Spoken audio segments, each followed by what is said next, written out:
ओम शांति। आज 16 अप्रैल 2026 है और आज बाबा ने मधुरता के साथ साथ एक और बहुत विशेष गुण हमें बताया है जिससे हमारी मधुरता बरकरार रह सकती है। मधुर बनना बड़ी बात नहीं है, लेकिन हर परिस्थिति में अपनी मधुरता संपन्न स्टेज को बरकरार रखना, इसके लिए चाहिए एक गुण जिसके बारे में आइए सुनते हैं आज के बाबा के अव्यक्त इशारों से। आप बच्चों की चलन में मधुरता और मनसा में बेहद की वैराग्य वृत्ति हो, दोनों स्मृति रहे तो पास विद ऑनर्स बन जाएंगे।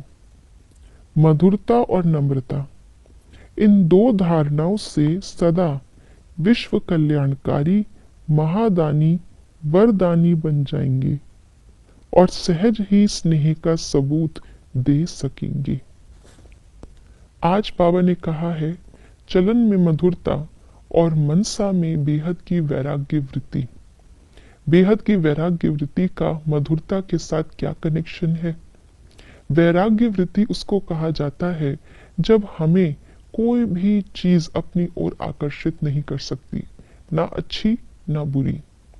जब अच्छी चीज हमें आकर्षित करती है तो लोभ पैदा होता है, और जब बुरी चीज से हम प्रभावित होते हैं, आकर्षित करने का अर्थ ये नहीं है कि हम उसको पाना चाहें। बुरी चीज को पाना कोई नहीं चाहेगा, लेकिन बार बार बुराइयां ही दिखाई दे, बार बार बुराइयों को देख करके मन खराब होता रहे, मन की स्थिति नीचे आती रहे कि देखो इसमें भी ये कमियां हैं, इसमें भी ये कमियां हैं, ये इसने ऐसा कर दिया, उसने वैसा कर दिया। एक वैरागी आत्मा ये भी नहीं देखेगी। अगर बुराइयां भी दिखाई दे रही हैं और बार बार दिखाई दे रही हैं, मन बुराइयों की ओर खिंचा चला जा रहा है, भले उन्हें ग्रहण नहीं करना चाह रहा लेकिन खिंच के तो जा रहा है, तो ये भी तो एक प्रकार का आकर्षण है। और ये वाला आकर्षण हमारी मधुरता को कायम नहीं रहने देता। जिस आत्मा को अच्छाई चाहिए, उसके अंदर लोभ वृत्ति है, वो भी मधुर नहीं रह सकती, और जिसके अंदर बुराइयों के प्रति बार बार दृष्टि जाने की वृत्ति है, वो भी मधुर नहीं रह सकती।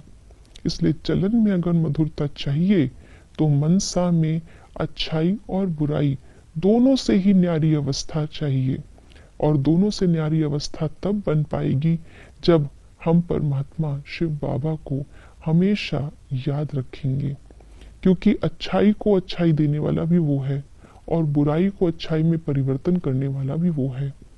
इसलिए अगर अच्छाई दिखाई दे रही है तो भी बाबा याद आए तो अच्छाई का के प्रति हमारा आकर्षण नहीं रहेगा, बाबा के प्रति आकर्षित होंगे, और उसके प्रति आकर्षित होंगे तो वो हमें उससे भी अच्छा बना देगा।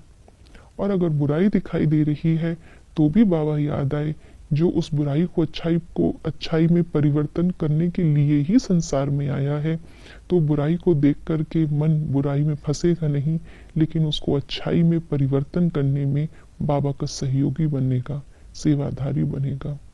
इससे बाबा कहते हैं स्नेह का सबूत हम दे सकेंगे।